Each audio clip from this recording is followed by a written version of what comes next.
Hello friends, ಒಂದು ಬೆಕ್ಕನ್ನ ನೀವು ಒಂದು ಕೋಣೆಯಲ್ಲಿ ಕಟ್ಟ ಹಾಕಿ ಅದಕ್ಕೆ ಟಾರ್ಚರ್ ಕೊಟ್ರು, ಭಯ ಪಡಿಸಿದ್ರು ಒಂದು ಹಂತದವರೆಗೂ ಅದು ಎಲ್ಲಾನ ಸಹಿಸಿಕೊಂಡು ಸುಮ್ಮನಿರುತ್ತೆ. ಆದ್ರೆ ಅದರ ತಾಳ್ಮೆಯ ಕಟ್ಟೆ ಒಡೆದಾಗ ಅದು ನಿಮ್ಮ ವಿರುದ್ಧನೇ ತಿರುಗಿ ಬೀಳುತ್ತೆ. ಈಗ ಇರಾನ್ನ ಪ್ರಜೆಗಳ ಪರಿಸ್ಥಿತಿ ಇದಕ್ಕಿಂತ ಭಿನ್ನವಾಗೇನಿಲ್ಲ. ಇರಾನ್ನ ನಾಗರಿಕರು ಅಲ್ಲಿನ ಬಡತನ, ಹಣದುಬ್ಬರ, ಬೆಲೆ ಏರಿಕೆ, ನಿರುದ್ಯೋಗದ ವಿರುದ್ಧ ದನಿ ಎತ್ತಿ ಅಲ್ಲಿನ ಸರ್ಕಾರದ ವಿರುದ್ಧ ಪ್ರತಿಭಟನೆ ಮಾಡ್ತಿದ್ದಾರೆ. ಈ ಪ್ರತಿಭಟನೆ ಉಗ್ರ ರೂಪ ಪಡೆದು ಇವತ್ತು ಇರಾನ್ ಹೊತ್ತಿ ಉರಿತಿದೆ.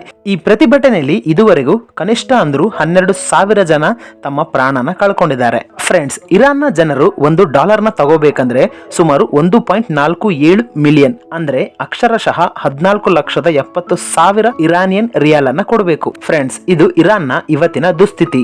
ಆದ್ರೆ ಒಂದು ಕಾಲದಲ್ಲಿ ಇರಾನ್ ಈ ತರ ಇರಲಿಲ್ಲ. 70ರ ದಶಕದಲ್ಲಿ ಇರಾನ್ ಪ್ರಪಂಚದ ಆಗರ್ಭ ಶ್ರೀಮಂತ ದೇಶಗಳಲ್ಲಿ ಒಂದು. ಇರಾನ್ನ ರಾಜಧಾನಿ ತೆಹರಾನ್.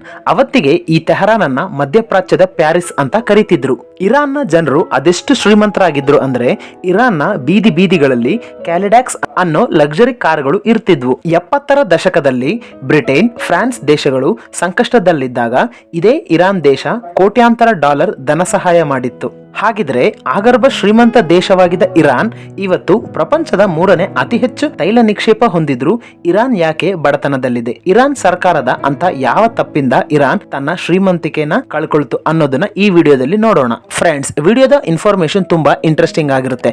ಈ ವಿಡಿಯೋನ ತಪ್ಪದೆ ಕೊನೆವರೆಗೂ ನೋಡಿ. ವಿಡಿಯೋದ ಇನ್ಫಾರ್ಮೇಶನ್ ಇಷ್ಟ ಆದ್ರೆ ವಿಡಿಯೋಗೆ ಜಸ್ಟ್ ಒಂದು ಲೈಕ್ ಅನ್ನು ಕೊಟ್ಟು ಸಪೋರ್ಟ್ ಮಾಡಿ. ಫ್ರೆಂಡ್ಸ್, 1979ರಲ್ಲಿ ಇರಾನ್ ದೇಶದಲ್ಲಿ 3 ಪ್ರಮುಖ ಘಟನೆಗಳು ನಡೆಯುತ್ತೆ. ಮೊದಲನೇದು, ಅಮೆರಿಕದ ಕೈಬೊಂಬೆ ಆಗಿದ್ದ ರೇಜಾ ಶಾ ಪೆಹಲವಿನ ಇಸ್ಲಾಮಿಕ್ ಕ್ರಾಂತಿ ಮುಖಾಂತರ ಅಧಿಕಾರದಿಂದ ಕೆಳಗಿಳಿಸಿ ಅವರನ್ನ ದೇಶದಿಂದಲೇ ಹೊರ ಹಾಕ್ತಾರೆ. ಎರಡನೇದು, ಆಯತುಲ್ಲಾ ಖೊಮೇನಿ ದೇಶ ಬಹಿಷ್ಕಾರದಿಂದ ಹಿಂದಿರುಗಿ ಇರಾನ್ಗೆ ವಾಪಸ್ಸಾಗಿ ಇಲ್ಲೊಂದು ಇಸ್ಲಾಮಿಕ್ ಗಣತಂತ್ರನ ಸ್ಥಾಪಿಸ್ತಾನೆ. ಇದು ಇರಾನ್ನ 2,500 ವರ್ಷದ ರಾಜಾಡಳಿತನ ಕೊನೆಗಾಣಿಸುತ್ತೆ. ಮೂರನೇದು, ಇರಾನ್ ತನ್ನ ದೇಶದ ತೈಲ ಸಂಪತ್ತನ್ನ ರಾಷ್ಟ್ರೀಕರಣ ಮಾಡಿ ಇರಾನ್ ತೈಲದ ಮೇಲೆ ಇರಾನ್ ಸರ್ಕಾರಕ್ಕೆ ಸಂಪೂರ್ಣ ಹಕ್ಕು ಅಂತ ಘೋಷಿಸುತ್ತೆ. ಅಮೆರಿಕದ ಕಂಪನಿಗಳನ್ನ ಇರಾನ್ ನಿಂದ ಹೊರಗಾಕುತ್ತೆ. ಇರಾನ್ನ ಈ ನಿರ್ಧಾರದಿಂದ ಅಮೆರಿಕದ ಕಂಪನಿಗಳು ಹಠಾತ್ ಆಗಿ ಬಿಲಿಯನ್ ಗಟ್ಟಲೆ ಆದಾಯನ ಕಳೆದುಕೊಳ್ತಾರೆ. ಇದೇ ಹೊತ್ತಲ್ಲಿ ಇರಾನ್ನ ಕ್ರಾಂತಿಕಾರಿ ಗುಂಪೊಂದು ಅಮೆರಿಕದ ರಾಯಭಾರಿ ಕಚೇರಿ ಮೇಲೆ ದಾಳಿ ಮಾಡಿ ಅಲ್ಲಿದ್ದ 66 ಜನ ಅಮೆರಿಕನರನ್ನ ಸುಮಾರು 444 ದಿನಗಳವರೆಗೂ ಒತ್ತೆಯಾಳುಗಳ ತರ ಇಟ್ಕೋತಾರೆ. ಈ ಘಟನೆ ಅಮೆರಿಕನ ಇರಾನ್ನ ಶಾಶ್ವತ ಶತ್ರುವನ್ನಾಗಿಸುತ್ತೆ. ಇದಕ್ಕೆ ಪ್ರತಿಯಾಗಿ ಅಮೆರಿಕ ಇರಾನ್ನ ಮೇಲೆ ಎಕನಾಮಿಕ್ ಸ್ಯಾಂಕ್ಷನ್ಸ್ ಗಳನ್ನ ಹಾಕುತ್ತೆ. ಫ್ರೆಂಡ್ಸ್, ಹೊಸದಾಗಿ ಅಧಿಕಾರಕ್ಕೆ ಬಂದ ಖೊಮೇನಿ ಸರ್ಕಾರ ಒಂದು ದೊಡ್ಡ ತಪ್ಪು ನಿರ್ಧಾರನ ತಗೊಳ್ಳುತ್ತೆ. ಅದೇನಂದ್ರೆ ಹಿಂದಿನ ಸರ್ಕಾರ ಅಂದ್ರೆ ರೇಜಾ ಶಾ ಪೆಹಲವಿ ಮತ್ತು ಅಲ್ಲಿನ ಶ್ರೀಮಂತರ ಆಸ್ತಿಯನ್ನೆಲ್ಲ ಮುಟ್ಟುಗೋಲು ಮಾಡ್ಕೊಳ್ಳುತ್ತೆ. ಈ ಸರ್ಕಾರ ಈ ಆಸ್ತಿನ ಜನರ ಏಳಿಗೆಗೋಸ್ಕರ ಬಳಸ್ಕೊಳ್ಳದಿರ ಇದನ್ನೆಲ್ಲ ಬುನಿಯಾದ್ಗಳು ಅನ್ನೋ ಒಂದು ಚಾರಿಟಬಲ್ ಟ್ರಸ್ಟ್ ಗೆ ಒಪ್ಪಿಸ್ತಾರೆ. ಈ ಚಾರಿಟಬಲ್ ಟ್ರಸ್ಟ್ ಅನ್ನ ಯಾರು ಪ್ರಶ್ನೆ ಮಾಡೋ ಹಾಗೆ ಇರ್ಲಿಲ್ಲ. ಇವರು ಇರಾನ್ನ ಸುಪ್ರೀಂ ಲೀಡರ್ ಗೆ ಮಾತ್ರ ಉತ್ತರ ಕೊಡಬೇಕಿತ್ತು. ಇವರು ಸರ್ಕಾರಕ್ಕೆ ಯಾವುದೇ ಟ್ಯಾಕ್ಸ್ ಅನ್ನ ಕಟ್ಟೋ ಹಾಗೆ ಇರ್ಲಿಲ್ಲ. ಇರಾನ್ನ ಕೋರ್ಟ್ ಗಳಿಗೂ ಸಹ ಈ ಬುನಿಯಾದ್ಗಳ ವಿರುದ್ಧ ವಿಚಾರಣೆ ನಡೆಸೋದಾಗ್ಲಿ ಇವರಿಗೆ ಶಿಕ್ಷೆ ಕೊಡೋ ಅಧಿಕಾರ ಆಗ್ಲಿ ಇರ್ಲಿಲ್ಲ. ಈ ತರ ಖೊಮೇನಿ ಸರ್ಕಾರ ಈ ಬುನಿಯಾದ್ಗಳಿಗೆ ತಮ್ಮ ಯೋಗ್ಯತೆಗೆ ಮೀರಿದ ಅಧಿಕಾರನ ಕೊಡ್ತಾರೆ. ಈ ಬುನಿಯಾದ್ಗಳು ಏನ್ ಮಾಡ್ತಾರಂದ್ರೆ ತೆಹರಾನ್ ನಲ್ಲಿ 1979ಕ್ಕಿಂತ ಮುಂಚೆ ಇದ್ದ ಎಲ್ಲಾ ವೆಸ್ಟರ್ನ್ ಲಕ್ಸುರಿ ಹೋಟೆಲ್ ಗಳನ್ನೆಲ್ಲ ದ ಪರ್ಷಿಯನ್ ಹೋಟೆಲ್ ಗ್ರೂಪ್ಸ್ ಆಗಿ ಬದಲಾಯಿಸಿ ಇದನ್ನ ಅವರ ಹೆಸರಿಗೆ ಬರೆಸ್ಕೋತಾರೆ. ಉದಾಹರಣೆಗೆ ರಾಯಲ್ ತೆಹರಾನ್ ಹಿಲ್ಟನ್ ಹೋಟೆಲ್ ಅನ್ನ ಪಾರ್ಸಿಯನ್ ಎಸ್ತೆಗ್ಲಲ್ ಹೋಟೆಲ್ ಆಗಿ, ಹಯಾತ್ ಇಂಟರ್ನ್ಯಾಷನಲ್ ಹೋಟೆಲ್ ಅನ್ನ ಪಾರ್ಸಿಯನ್ ಆಜಾದಿ ಹೋಟೆಲ್ ಆಗಿ ಬದಲಾಯಿಸ್ತಾರೆ. ಇರಾನ್ ನಲ್ಲಿದ್ದ ಒಂದು ಪೆಪ್ಸಿಯ ಮ್ಯಾನುಫ್ಯಾಕ್ಚರಿಂಗ್ ಯೂನಿಟ್ ಅನ್ನ ಬಲವಂತವಾಗಿ ಮುಚ್ಚಿಸಿ ಅದರ ಜಾಗದಲ್ಲಿ ಜಮ್ಜಮ್ ಕೋಲಾ ಅನ್ನೋ ತಮ್ಮದೇ ಬ್ರ್ಯಾಂಡ್ ನ ಶುರು ಮಾಡ್ತಾರೆ. ಹಿಂದಿನ ರಾಜ ಆದ ರೇಜಾ ಶಾ ಪೆಹಲವಿ ಹತ್ರ ಪೆಹಲವಿ ಫೌಂಡೇಶನ್ ಅನ್ನೋ ಒಂದು ಸ್ವಂತ ಚಾರಿಟಬಲ್ ಫೌಂಡೇಶನ್ ಇತ್ತು. ಇದರ ಅಡಿ ಸಾವಿರಾರು ಎಕರೆಯಷ್ಟು ಭೂಮಿ, ಕಟ್ಟಡಗಳು ಇದ್ವು. ಈ ಎಲ್ಲಾ ಆಸ್ತಿ ಪಾಸ್ತಿನ ಖೊಮೇನಿ ಸರ್ಕಾರ ಕಿತ್ಕೊಂಡು ಇದನ್ನ ಬುನಿಯಾದ್ಗಳಿಗೆ ಒಪ್ಪಿಸ್ತಾರೆ. ಹೀಗೆ ಖೊಮೇನಿ ಸರ್ಕಾರದ ಬೆಂಬಲದಿಂದ ಬುನಿಯಾದ್ಗಳು ಇರಾನ್ ನನ್ನೇ ಕಂಟ್ರೋಲ್ ಮಾಡೋ ಹಂತಕ್ಕೆ ಬೆಳಿತಾರೆ. ಫ್ರೆಂಡ್ಸ್, ಈ ಬುನಿಯಾದ್ಗಳು 3 ತಪ್ಪನ್ನ ಮಾಡ್ತಾರೆ. ಅದೇನಂದ್ರೆ ಮೊದಲನೇದು, ಈ ಬುನಿಯಾದ್ಗಳು ಇರಾನ್ ನಲ್ಲಿ ಖಾಸಗಿ ಕಂಪನಿಗಳನ್ನ ಬೆಳೆಯೋಕೆ ಬಿಡ್ಲಿಲ್ಲ. ಇದರಿಂದ ಇರಾನ್ ನಲ್ಲಿ ಇನೋವೇಷನ್ ಮತ್ತು ಕಾಂಪಿಟೇಷನ್ ಅನ್ನೋದು ಇಲ್ದಂಗ್ ಆಗಿ ಈ ಬುನಿಯಾದ್ಗಳದ್ದೇ ಮೊನೋಪೊಲಿ ಆಗಿ ಉಳಿಯುತ್ತೆ. ಖೊಮೇನಿ ಸರ್ಕಾರದಲ್ಲಿ ಇರಾನ್ನ ಸಾಮಾನ್ಯ ಪ್ರಜೆ ಒಂದು ಕಂಪನಿನ ಶುರು ಮಾಡ್ಬೇಕಂದ್ರೆ ಅಲ್ಲಿನ ಭೂಮಿ, ಟೆಕ್ನಾಲಜಿಯ ಮೇಲೆ ಬಂಡವಾಳ ಹಾಕಿ ಅದರ ಮೇಲೆ 25% ಕಾರ್ಪೊರೇಟ್ ಟ್ಯಾಕ್ಸ್ ಅನ್ನು ಕಟ್ಟಬೇಕು. ಅದೇ ಬುನಿಯಾದ್ಗಳು ಒಂದು ಕಂಪನಿನ ಶುರು ಮಾಡ್ಬೇಕಂದ್ರೆ ಅವರು ಭೂಮಿ ಟೆಕ್ನಾಲಜಿ ಮೇಲೆ ಯಾವುದೇ ಹಣ ಹಾಕೋ ಅವಶ್ಯಕತೆ ಇರಲಿಲ್ಲ. ಇನ್ನು ಟ್ಯಾಕ್ಸ್ ಅಂತೂ ತಮ್ಮದು ಚಾರಿಟಬಲ್ ಟ್ರಸ್ಟ್ ಅನ್ನೋ ನೆಪದಲ್ಲಿ ಅವರು ಕಟ್ತಾನೆ ಇರಲಿಲ್ಲ. ಎರಡನೇದು ಬುನಿಯಾದ್ಗಳ ಕರೆನ್ಸಿ ಸ್ಕ್ಯಾಮ್. ಫ್ರೆಂಡ್ಸ್, ಇರಾನ್ ನಲ್ಲಿ ಬಡವರಿಗೆ ಸಹಾಯ ಆಗ್ಲಿ ಅಂತ ಅಲ್ಲಿನ ಕರೆನ್ಸಿ ಎಕ್ಸ್ಚೇಂಜ್ ಸಿಸ್ಟಮ್ ಅನ್ನ 3 ಹಂತಗಳಾಗಿ ಇಟ್ಟಿದ್ದಾರೆ. ಮೊದಲನೇದು ಸಬ್ಸಿಡಿ ಎಕ್ಸ್ಚೇಂಜ್ ರೇಟ್. ಇಲ್ಲಿ ನೀವು 42,000 ಇರಾನಿಯನ್ ರಿಯಾಲ್ ಅನ್ನ ಕೊಟ್ರೆ ನಿಮಗೆ $1 ಅನ್ನ ಕೊಡ್ತಾರೆ. ನೀವು ಈ ಹಣನ ಬರೀ ಅತ್ಯವಶ್ಯಕ ವಸ್ತು ಅಂದ್ರೆ ಆಹಾರ ಮತ್ತು ವೈದ್ಯಕೀಯ ಸರಕುಗಳನ್ನ ಮಾತ್ರ ತಗೊಳ್ಳೋದಕ್ಕೆ ಬಳಸಬೇಕು. ಎರಡನೇದು NIMA ಎಕ್ಸ್ಚೇಂಜ್ ರೇಟ್. ಇಲ್ಲಿ ನೀವು 1,54,000 ಇರಾನಿಯನ್ ರಿಯಾಲ್ ಅನ್ನ ಕೊಟ್ರೆ ನಿಮ್ಗೆ $1 ಅನ್ನ ಕೊಡ್ತಾರೆ. ಈ ಹಣನ ನೀವು ಬರೀ ಇಂಡಸ್ಟ್ರಿಯಲ್ ಪರ್ಪಸ್ ಅಂದ್ರೆ ಎಲೆಕ್ಟ್ರಾನಿಕ್ಸ್ ಮತ್ತು ಮಷಿನರಿನ ಪರ್ಚೇಸ್ ಮಾಡೋದಕ್ಕೆ ಮಾತ್ರ ಬಳಸಬೇಕು. ಮೂರನೇದು ಫ್ರೀ ಮಾರ್ಕೆಟ್ ಎಕ್ಸ್ಚೇಂಜ್ ರೇಟ್. ಇಲ್ಲಿ ನೀವು 1,62,000 ಇರಾನಿಯನ್ ರಿಯಾಲ್ ಅನ್ನ ಕೊಟ್ರೆ ನಿಮ್ಗೆ $1 ಅನ್ನ ಕೊಡ್ತಾರೆ. ಇದರಿಂದ ನೀವು ಏನ್ ಬೇಕಾದ್ರೂ ತಗೋಬಹುದು. ಫ್ರೆಂಡ್ಸ್, ಇಲ್ಲಿ ಗಮನಿಸಿದ್ರೆ ನೀವು 1 ಮತ್ತು 3ನೇ ಹಂತದ ಎಕ್ಸ್ಚೇಂಜ್ ಸಿಸ್ಟಮ್ ನಲ್ಲಿ ತುಂಬಾನೇ ವ್ಯತ್ಯಾಸ ಇದೆ. ಹೆಚ್ಚು ಕಡಿಮೆ 4 ಪಟ್ಟು ವ್ಯತ್ಯಾಸ ಇದೆ.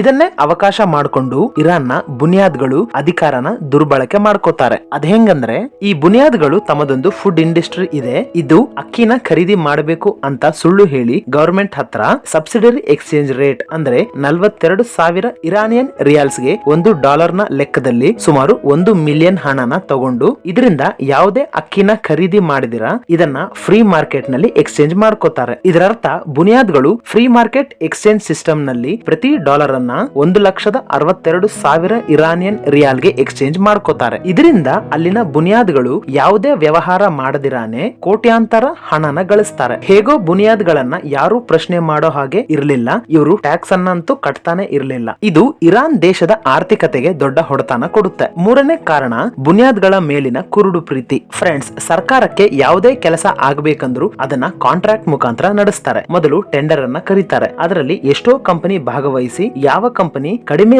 ಬೆಲೆಗೆ ಬಿಡ್ ಮಾಡುತ್ತೋ ಅವರಿಗೆ ಕಾಂಟ್ರಾಕ್ಟ್ ಅನ್ನ ಕೊಡ್ತಾರೆ. ಆದ್ರೆ ಇರಾನ್ ನಲ್ಲಿ ಇದ್ಯಾವುದು ಮಾಡದಿರ ನೇರವಾಗಿ ಬುನಿಯಾದ್ಗಳು ಎಷ್ಟಕ್ಕೆ ಕೇಳ್ತಿದ್ರೋ ಅಷ್ಟಕ್ಕೆ ಕಾಂಟ್ರಾಕ್ಟ್ ಅನ್ನ ಕೊಡ್ತಿದ್ರು. ಆದ್ರೆ ಇರಾನ್ ನಲ್ಲಿ ಇದ್ಯಾವುದು ಮಾಡದಿರ ನೇರವಾಗಿ ಬುನಿಯಾದ್ಗಳು ಎಷ್ಟಕ್ಕೆ ಕೇಳ್ತಿದ್ರೋ ಅಷ್ಟಕ್ಕೆ ಕಾಂಟ್ರಾಕ್ಟ್ ಅನ್ನ ಕೊಡ್ತಿದ್ರು. ಇದರಿಂದ ಕಂಪನಿಗಳು ಬರೀ 50 ಕೋಟಿಗೆ ಮುಗಿಸ್ಕೊಡೋ ಪ್ರಾಜೆಕ್ಟ್ ಅನ್ನ ಬುನಿಯಾದ್ಗಳ ಮುಖಾಂತರ 100 ಕೋಟಿಗೆ ಕೊಡ್ತಿದ್ರು. ಇದರಿಂದ ಕಂಪನಿಗಳು ಬರೀ 50 ಕೋಟಿಗೆ ಮಾಡ್ಕೊಡೋ ಪ್ರಾಜೆಕ್ಟ್ ಅನ್ನ ಬುನಿಯಾದ್ಗಳ ಮುಖಾಂತರ 100 ಕೋಟಿ ಕೊಟ್ಟು ಪ್ರಾಜೆಕ್ಟ್ ಅನ್ನ ಪೂರ್ತಿ ಮಾಡ್ಕೋತಿದ್ರು. ಇಲ್ಲಿ ಸರ್ಕಾರ ಎಂಥ ಮುಟ್ಟಾಳತನ ತೋರಿಸಿದೆ ಅನ್ನೋದನ್ನ ನೀವೇ ಲೆಕ್ಕ ಹಾಕಿ. ಬರೀ 40 ವರ್ಷದಲ್ಲಿ ಬುನಿಯಾದ್ಗಳು ಇರಾನ್ ನ 20ರಿಂದ 40% ನ ಎಕಾನಮಿನ ಕಂಟ್ರೋಲ್ ಮಾಡೋ ಮಟ್ಟಕ್ಕೆ ಬರ್ತಾರೆ. ಇವರಿಂದ ಇರಾನ್ ನಲ್ಲಿ ಭ್ರಷ್ಟಾಚಾರ ತಾಂಡವವಾಡುತ್ತೆ, ಇನ್ಫ್ಲೇಷನ್ ಗಗನಕ್ಕೇರುತ್ತೆ. ಫ್ರೆಂಡ್ಸ್, ಈಗ ಇರಾನ್ ನ ಕರೆನ್ಸಿ ಆದ ರಿಯಾಲ್ ಹೇಗೆ ಪತನ ಆಯ್ತು ಅನ್ನೋದನ್ನ ನೋಡೋಣ. 1979ರಲ್ಲಿ 70 ಇರಾನಿಯನ್ ರಿಯಾಲ್ ಕೊಟ್ರೆ $1 ಕೊಡ್ತಿದ್ರು. ಅದೇ 2018ರಲ್ಲಿ 40,000 ರಿಯಾಲ್ ಕೊಟ್ರೆ $1 ಕೊಡ್ತಿದ್ರು. ಅದೇ